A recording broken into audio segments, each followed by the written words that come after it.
नमस्कार। हिंदी लिखते या पढ़ते समय अक्षरों के ऊपर एक छोटी सी बिंदी तो देखी ही होगी, है ना? उसे कहते हैं अनुस्वार। और आज हम सब मिलकर इसी के राज से पर्दा उठाने वाले हैं।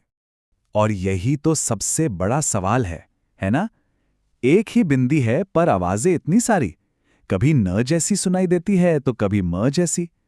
आखिर ऐसा होता क्यों है? चलिए मिलकर इस गुत्थी को सुलझाते हैं।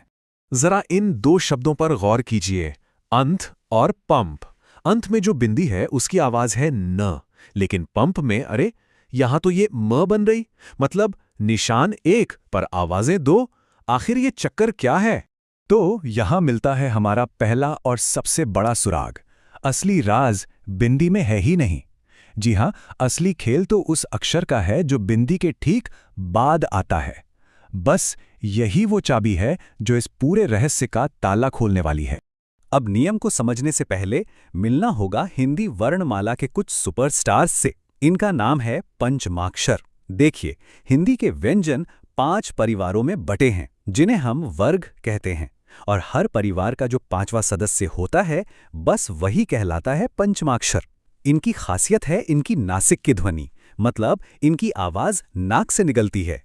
तो ये रहा वो सुनहरा नियम। ध्यान से सुनिएगा। अनुस्वार यानी हमारी बिंदी की अपनी कोई फिक्स आवाज होती ही नहीं है। जी बिल्कुल नहीं। उसकी आवाज इस बात से तय होती है कि उसके बाद कौन सा अक्षर आ रहा है। वो बस अगले अक्षर के परिवार के 5वें सदस्य यानी पंचम अक्षर की आधी आवाज उधार ले लेती है। वाह, ये तो समझिए कि पूरे राज का नक्शा ही सामने आ गया। देखिए, ये हैं वो 5 परिवार: क वर्ग, च वर्ग, ट वर्ग, त वर्ग और प वर्ग।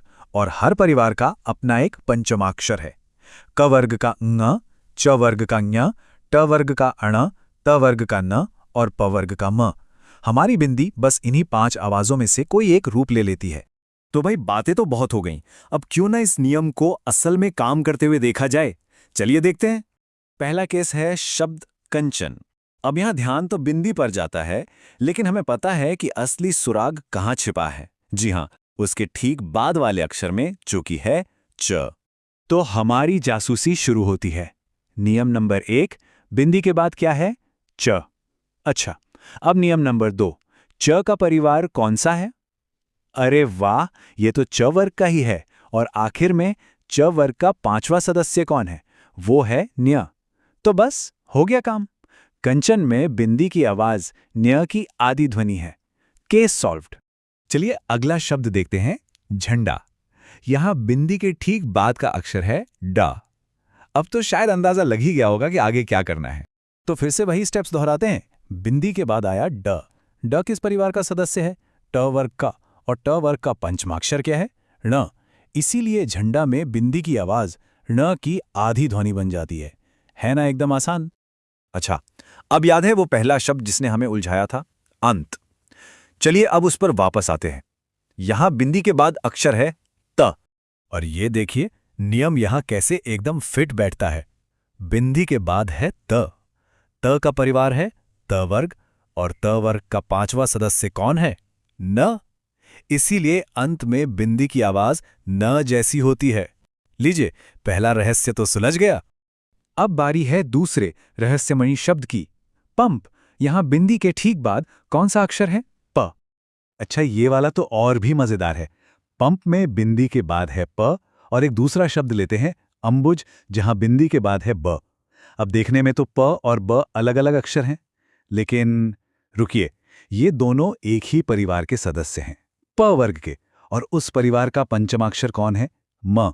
बस इसीलिए पंप और अंबुज दोनों में ही बिंदी म की आवाज देती है। तो कुल मिलाकर सार क्या निकला? पहली बात, अनुस्वार यानी बिंदी बस एक प्लेस होल्डर है, एक प्रतीक। दूसरी बात, इसकी अपनी कोई आवाज नहीं होती, इसकी आवाज हमेशा अगले अक्षर से तय होती है। और तीसरी और सबसे अहम बात, ये हमेशा अगले अक्षर के परिवार के 5वें सदस्य की आधी आवाज बन जाती है। कह सकते हैं कि ये पंचमाक्षर लिखने का एक शॉर्टकट है। तो नियम भी समझ लिया और उदाहरण भी देख लिए। अब समय आ गया है इस नए ज्ञान को परखने का। देखते हैं ये नियम कितना समझ आया। तो ये रहा आज का सवाल। शब्द है चंपक। जरा सोचिए, बिंदी के बाद कौन सा अक्षर है? वो अक्षर किस परिवार का है? और उस परिवार का 5वां सदस्य कौन है? पूरा यकीन है कि इसका जवाब अब मिल ही जाएगा।